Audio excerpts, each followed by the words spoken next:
मंत्री जी, अच्छा हुआ कि हमारे और हमारे पड़ोसी राज्य के बीच के संबंध अब सुधर गए और उन्होंने हमारा संघी प्रस्ताव भी स्वीकार कर लिया। क्यों ना करते महाराज। राजकुमार को आपकी पुत्री जो पसंद आ गई और आपने भी इस रिश्ते के लिए हाँ कर दी, फिर तो दोनों राज्य के बीच के रिश्ते सुधरने ही थे। सत्य वचन मंत्री जी, मैं हाँ कैसे ना करता। इतने सालों से हमारे राज्य के बीच दुश्मनी चली आ रही थी, जिस वजह से व्यापार में भी बहुत दिक्कत आ रही थी और ये भी डर लग रहा था कि कब वो हम पर हमला कर दे। पर अब जब हम समधी बनने वाले हैं तो अब कोई चिंता नहीं है। पर अच्छा हुआ कि राजकुमारी को भी राजकुमार पसंद आ गए, अन्यथा युद्ध तो निश्चित ही था और अगर युद्ध हो जाता तो हमें भारी कीमत चुकानी पड़ती। सही कहा मंत्री जी, और इसीलिए हम अपनी पुत्री से बेहद खुश हैं। भगवान ने शायद हम दोनों के राज्य के बीच की दुश्मनी को खत्म करने के लिए ही हमें पुत्री दी थी। जी महाराज। महाराज की जय हो। महाराज, दूसरे राज्य से एक संदेश वाहक यहाँ पर एक संदेश लेकर आया है। वो आपसे मिलना चाहता है। जाओ, उन्हें अंदर ले आओ। प्रणाम महाराज, मैं आपके पड़ोसी राज्य से यहाँ महाराज का एक संदेश लेकर आया हूँ। अगर अनुमति हो तो मैं उसे सुनाना चाहता हूँ महाराज। अनुमति है, सुनाइए, क्या सुनाने आए हैं? सबसे पहले तो महाराज ने आपसे माफी मांगी है और कहा है कि महाराज, इतने वर्षों से चली आई हमारी दुश्मनी हमारी संतानों की वजह से खत्म हो गई। अगर हमारी संतानें ना होती तो शायद आज भी हम आपस में लड़ रहे होते। हम भी चाहते हैं कि हमारे बीच के रिश्ते पूरी तरह से ठीक हो जाएं और ऐसा होने के लिए हमारे पुत्र का विवाह आपकी पुत्री से कराना था, परंतु हमें क्षमा करें, पर अब ये विवाह नहीं हो सकता है। क्या विवाह नहीं हो सकता? ये आप क्या कह रहे हैं? जी महाराज, ये सत्य है और इसकी वजह यह है कि राजकुमार पूरे 1 सप्ताह से लापता हैं। लापता हैं? मैं कुछ समझा नहीं। आप स्पष्ट रूप से बताएं पूरी बात। जी, असल में बात ऐसी है कि आज से ठीक 1 सप्ताह पहले राजकुमार आपके इस जंगल में गए थे शिकार करने के लिए, परंतु राजकुमार वापस नहीं आए। जब हमने सैनिकों को भेजा राजकुमार को खोजने के लिए तो उन्होंने कहा कि उन्होंने पूरे जंगल को चप्पा चप्पा ढूंढा, परंतु राजकुमार कहीं नहीं मिले और हमें ये डर है कि राजकुमार शायद अब इस दुनिया में नहीं रहे। ये आप क्या कह रहे हैं? राजकुमार कैसे लापता हो सकते हैं? क्या उनके साथ कोई नहीं गया था? नहीं, उस दिन वो अकेले ही शिकार करने गए हुए थे। हमारे मंत्रियों का कहना है कि उन्हें किसी जंगली जानवर ने खा लिया होगा या उनके किसी दुश्मन ने मार दिया होगा या अगवा कर लिया होगा। होने को तो कुछ भी हो सकता है, कहना मुश्किल है। अब मैं जाने की इजाजत चाहता हूँ महाराज। मंत्री जी, ये क्या हो गया? कुछ दिन पहले तो उन दोनों का विवाह तय हुआ था। मेरी पुत्री मधुबाला भी कितनी खुश थी। जब उसे इस बात का पता चलेगा तो उसका दिल ही टूट जाएगा। अब क्या कर सकते हैं महाराज, होनी को कौन टाल सकता है। चलिए चलकर ये खबर राजकुमारी को बता देते हैं। महाराज और मंत्री दोनों ही राजकुमारी मधुबाला के पास जाते हैं उन्हें ये खबर देने, किंतु जब वो जाते हैं तो देखते हैं कि वो कितने खुश दिख रही थी और अपनी दासियों से बातें कर रही थी। राजकुमारी जी, तो आपको आपके सपनों की राजकुमार मिल ही गए, क्यों? हाँ, सही कहा तुमने, वो मेरे सपनों की राजकुमार ही है। उसका चेहरा कितना सुंदर और मनमोहक है। उनका बाहुबल, उनका तेज, उनका व्यवहार सब कितना अच्छा है। मैं तो उनके साथ सिर्फ 7 जन्म नहीं बल्कि हर जन्म में उनकी ही पत्नी बन के रहना चाहती हूँ। मंत्री जी, आप देख रहे हैं, मेरी पुत्री कितनी खुश दिख रही है, लेकिन जब उसे मैं ये बताऊंगा कि राजकुमार अब शायद इस दुनिया में नहीं रहे, तो वो इस बात को सहन नहीं कर पाएगी। पर महाराज, हमें बताना तो पड़ेगा ही ना। हाँ, पर कैसे बताएं ये बात? राजकुमारी महाराज और मंत्री जी को देख लेती है। वो दोनों ही उन्हें बहुत चिंता में दिखाई देते हैं। पिताजी, आप यहाँ, और मंत्री जी आप भी, कोई बात है क्या? आप दोनों मुझे चिंतित दिख रहे हैं। सब ठीक तो है ना? अब मैं आपको कैसे बताऊं? मंत्री जी, आप ही बता दीजिए। आप ऐसा क्यों कह रही हैं पिताजी? कुछ हुआ है क्या? जी राजकुमारी जी, असल में बात ऐसी है कि आपका विवाह टूट गया है। विवाह टूट गया? ये आप क्या कह रहे हैं मंत्री जी? क्या वो युद्ध चाहते हैं? पर राजकुमार तो हमसे प्रेम करते हैं। वो भला ये कैसे कर सकते हैं? नहीं राजकुमारी, आप गलत समझ रही हैं। असल में राजकुमार लापता हैं। लापता? मैं कुछ समझी नहीं। आप स्पष्ट रूप से कहिए मंत्री जी। उसके बाद मंत्री ने सारी बात स्पष्ट रूप से राजकुमारी को बताई। राजकुमारी ये बात सुनकर बहुत ही दुखी हो गई। ये आप क्या बोल रही हैं मंत्री जी? तो क्या अब वो इस दुनिया में नहीं रही? तो क्या अब हमारा विवाह नहीं होगा? तुम चिंता मत करो पुत्री, हम तुम्हारे लिए इससे भी उत्तम वर ढूंढ के लाएंगे, तुम देख लेना। क्षमा करे पिताजी, पर मैंने उन्हें अपना पति पहले ही मान लिया था और मैं उनके अतिरिक्त और किसी से भी विवाह करने की सोच भी नहीं सकती हूँ। पर पुत्री, मैं और कुछ नहीं जानती। मैं कुछ सुनना नहीं चाहती। मैंने कह दिया तो कह दिया। विवाह करूंगी तो उनसे ही, अन्यथा मैं आजीवन कुंवारी ही रहूंगी। राजकुमारी ऐसा कहते ही वहां से चली जाती है। जिसका डर था वही हुआ मंत्री जी, अब हम क्या करें? कोई बात नहीं महाराज, अभी राजकुमारी बहुत दुखी हैं। उन्हें पता नहीं है कि वो क्या बोल रही हैं। जब मन शांत होगा फिर बात कीजिएगा, वो विवाह जरूर करेंगी। ऐसा ही हो तो अच्छा है मंत्री जी।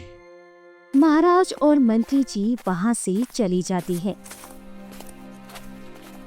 और राजकुमारी राजकुमार को याद करती है और आसमान को निहारने लगती है। बहुत समय तक वह वहां से नहीं हिलती, आसमान को देखती ही रहती है। वहां पर एक तोता राजकुमारी को काफी देर से देख रहा था। बेचारी मधुबाला जी, काश कि मैं उनसे बात कर पाता। मेरे लापता होने से बेचारी कितनी दुखी रह रही हैं। तोती को ऐसा कहने से राजकुमारी सुन लेती है और वह यहाँ वहाँ देखने लगती है। अरे, अभी भी मेरे कान बजे या कोई सच में यहाँ था?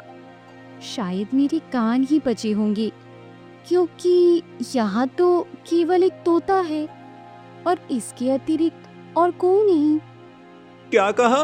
कान बजे? तो क्या आप मुझे सुन सकती हैं राजकुमारी? तोते ने जैसे ही ये कहा, राजकुमारी पूरी तरह से आश्चर्य हो गई। उन्हें अपने कानों पर विश्वास नहीं हो रहा था। क्या तुम बोल सकते हो तोती? तुम बोलने वाले तोते हो क्या? मैंने आज से पहले कभी भी एक बोलने वाला तोता नहीं देखा। तो क्या आप सचमुच मेरी बात सुन सकती हैं? मुझे तो विश्वास ही नहीं हो रहा है। मैंने सबसे बात करने की कोशिश की, पर कोई भी मेरी बात सुन नहीं पा रहा था, ना ही समझ पा रहा था। क्या कहा? कोई सुन नहीं पा रहा था? पर अगर मैं तुम्हारी बातें सुन और समझ सकती हूँ, तो बाकी सब क्यों नहीं? ये तो मुझे भी समझ नहीं आ रहा मधुबाला जी। अरे वाह, तुम्हें तो मेरा नाम भी पता है। तुम तो कमाल के तोते हो। जरा एक क्षण रुको, तुम्हें भूख लगी होगी ना? मैं तुम्हारे लिए मिर्ची लेके आती हूँ। नहीं, मैं मिर्ची नहीं खाता राजकुमारी जी। लाना ही है तो मेरे लिए 56 भोग मंगवाओ। क्योंकि मैंने एक सप्ताह से पेट भर भोजन ही नहीं किया। तुम ये क्या कह रही हो तोते? मैं तो पहली बार किसी तोते को देख रही हूँ जो मिर्ची नहीं खाता, बोलता भी है और ऊपर से 56 भोग की मांग कर रहा है। हाँ, क्योंकि मैं तोता नहीं हूँ, मैं राजकुमार हूँ राजकुमारी जी। राजकुमार? और तुम तोता नहीं हो? ये सब तुम क्या अनाप शनाप बोल रहे हो? तोते, किसी ने तुम्हें ये सब बोलने को कहा है क्या? तुम्हारा मालिक कहाँ है? मेरा कोई मालिक नहीं और मैं बिल्कुल सच कह रहा हूँ। आप मुझे पहचान नहीं पा रही हैं। राजकुमारी, आप तो मुझसे शादी करना चाहती थी ना? देखो तोते, मुझे ऐसा घटिया मजाक बिल्कुल भी पसंद नहीं है। पहली बात तो ये कि राजकुमार इंसान थे, न कि कोई तोते, और वो अभी लापता है। पता नहीं अभी वो किस हाल में होंगे, जिंदा भी होंगे कि नहीं। और तुम हो कि उपहास कर रही हो? मेरा विश्वास करें राजकुमारी मधुबाला, मैं सच बोल रहा हूँ। मैं ही राजकुमार हूँ और मैं मरा हुआ नहीं हूँ। मुझे श्राप मिला है जिस वजह से मैं एक तोता बन गया हूँ। एक श्राप? हाँ, जब मैं शिकार करने के लिए गया था तब मुझे कोई शिकार नहीं मिल रहा था। तब मुझे पेड़ पर एक तोता दिखाई दिया। मैंने तो बस अभ्यास के लिए उस पर बाण चलाया और वो बाण जाकर उसे लगा, जिससे वो नीचे गिर गया जहाँ एक ऋषिवर तपस्या कर रहे थे। तोते के गिरने से ऋषिवर की तपस्या भंग हो गई और उन्होंने मुझे गुस्से में आकर श्राप दे दिया कि मैं एक तोता बन जाऊं। उसके बाद मैंने हर किसी से बात करने की कोशिश की, मेरे पिताजी से भी, पर कोई भी मेरी बात को ना सुन पा रहा था ना समझ पा रहा था। कहानी तो तुमने बहुत अच्छी सुनाई है, पर मैं तुम्हारी बात पर विश्वास क्यों करूं? तुम झूठ नहीं बोल रहे हो, इसका क्या प्रमाण है? क्या आपको मेरी बात पर भरोसा नहीं है राजकुमारी? अच्छा तो ठीक है, जैसा कि मैंने कहा है कि आपके सिवा मेरी बात और कोई नहीं सुन सकता। अगर आपको मुझ पर भरोसा नहीं है तो मैं किसी से भी बात करूंगा, पर वो मेरी बात नहीं सुन पाएगा। परंतु आप मेरी बात को आसानी से सुन और समझ पाएंगी।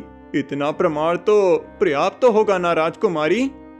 हाँ, अगर तुम सच में राजकुमार हो तो इससे पता चल जाएगा। तो चलो, चलकर पहले मेरे पिताजी और मंत्री जी से मिलते हैं। अगर वो नहीं सुन पाए तुम्हारी बात और मैं सुन पाई तो मैं विश्वास कर लूंगी कि तुम ही राजकुमार हो। राजकुमारी और तोता दोनों ही महाराज और मंत्री के पास जाती है सच का पता लगाने के लिए। प्रणाम पिताजी, प्रणाम मंत्री जी। अरे पुत्री, तुम यहाँ? कुछ काम था क्या? मेरा भी प्रणाम स्वीकार करें महाराज। अरे वाह, ये तोता तो बोल सकता है। बोल सकता है, यही ना? आपको भी इसकी आवाज सुनाई थी पिताजी?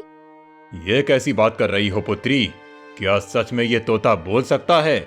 मुझे तो ये बहुत ही सुंदर तोता लगता है, लेकिन मुझे पता नहीं था कि ये बोल भी सकता है। धन्यवाद महाराज। तो क्या आपको इसकी बात सुनाई नहीं दे रही है, ये जो बोल रहा है? अरे पहले इसे बोलने तो दीजिए, ये बोले तो मैं सुनूं ना। हाँ, मुझे भी सुनना है राजकुमारी जी। मैंने कभी भी एक तोते को बोलते नहीं देखा है। तो देखा आपने राजकुमारी जी, ये दोनों मेरी बात को नहीं सुन पा रहे हैं और ना ही समझ पा रहे हैं। नहीं पिताजी, ये बोल नहीं सकता है। मैं तो बस अपना मन हल्का करने के लिए उपहास कर रही थी। अच्छा ऐसी बात है। देखो मेरी पुत्री, अब जो हो गया सो हो गया। राजकुमार अब शायद कभी भी वापस नहीं आ पाएंगे। तुम्हें उसे भुलाकर अपने जीवन में आगे बढ़ना चाहिए। जी, मैं समझ गई पिताजी, अब मैं चलती हूँ। मुझे तो अब भी विश्वास नहीं हो रहा है राजकुमार कि आप जीवित हैं और एक तोता बन चुके हैं। हाँ, मेरी एक छोटी सी भूल की वजह से क्या क्या हो गया। मेरे माता पिता तो अब भी बहुत ही चिंतित हैं। मेरी माँ तो रोए ही जा रही है। चुप होने का नाम ही नहीं ले रही। मैं उनके पास होते हुए भी ये नहीं बता पाया कि मैं जीवित हूँ और मैं एक तोता बन चुका हूँ। पर राजकुमार, जब आपके माता पिता तक आपकी बात नहीं सुन पा रहे थे तो मैं कैसे आपकी बातें सुन और समझ पा रही हूँ? ये तो मुझे भी नहीं पता, पर मुझे जल्दी से जल्दी पहले जैसा होना होगा। मैं जिंदगी भर तोता बन के नहीं रहना चाहता। पर आप पहले जैसे कैसे होंगे राजकुमार? हम दोनों को ही उस साधु के पास जाना होगा जिसने मुझे ये श्राप दिया है। अब वही कुछ कर सकते हैं। वो मेरी बात नहीं सुनेंगे, परंतु अगर आप कहेंगी तो शायद आपकी बात वो अवश्य सुनेंगे। पर मुझे राजमहल के बाहर जाने की अनुमति नहीं है राजकुमार। तो क्या आप मेरी मदद नहीं करेंगी राजकुमारी? मैं जरूर करूंगी। आपके लिए तो मैं कुछ भी कर सकती हूँ, पर इस राजमहल से निकलने के लिए हमें कोई और योजना बनानी पड़ेगी। राजकुमारी ने एक दासी को अपने कक्ष में बुलाया। प्रणाम राजकुमारी, आपने मुझे बुलाया? हाँ, तुम्हें मेरा एक काम करना पड़ेगा और याद रखना कि ये बात पिताजी या किसी को भी पता ना चले, अन्यथा तुम जानती हो कि तुम्हारे साथ क्या होगा। जी राजकुमारी, मैं समझ गई। फिर राजकुमारी एक दासी का भेष बनाकर राजमहल से निकलने लगती है। क्योंकि उन्होंने एक दासी का रूप धारण किया था, इसलिए उन्हें किसी ने नहीं पहचाना और वो राजमहल से बाहर चली गई। अरे वाह राजकुमारी जी, आप तो सच में काफी समझदार हैं। लगता है मैंने आपको अपनी संगिनी चुनकर कोई गलती नहीं की है। आपकी तारीफ के लिए धन्यवाद राजकुमार। अब आप ये बताइए कि वो साधु कहाँ मिलेंगे? आप मेरे साथ सीधे चलते रहिए, हम लगभग उस साधु की कुटिया में पहुंच ही गए हैं। वो दोनों कुछ देर तक जंगल में चलते रहे और कुछ देर चलने के बाद उन्हें एक कुटिया दिखाई मिली। जब वो उस कुटिया के अंदर जाती है तो उन्हें वो साधु कहीं दिखाई नहीं दिए। ये क्या राजकुमार, यहाँ तो कोई नहीं है। ये तो दिक्कत वाली बात है राजकुमारी जी। उस साधु को तो यहीं होना चाहिए था, पर वो कहीं दिखाई क्यों नहीं दे रहे हैं? कहीं वो फिर से तपस्या करने तो नहीं बैठ गए? शुभ शुभ कहिए राजकुमारी जी। अगर वो फिर से तपस्या करने बैठ गए होंगे तो वो कई वर्षों के पश्चात ही जागेंगे, और अगर हमने उनकी तपस्या भंग कर दी तो वो और भी क्रोधित हो जाएंगे और इस बार आपको भी श्राप दे देंगे। तो अब हम क्या करें राजकुमार? आप यहीं रहिए राजकुमारी जी, मैं उड़ के जाता हूँ और देख के आता हूँ। अगर कहीं मुझे वो साधु मिलेंगे तो मैं आपको सूचित करने यहाँ फिर से आऊँगा। आप प्रतीक्षा करें। तोता उड़ते हुए जाता है और साधु को ढूंढने की कोशिश करता है। वो देखता है कि साधु अपनी कुटिया की ओर चला आ रहा है। राजकुमार यह देखते ही जल्दी से राजकुमारी के पास जाते हैं और उन्हें सूचित करते हैं। राजकुमारी, वो साधु इसी तरफ आ रहा है।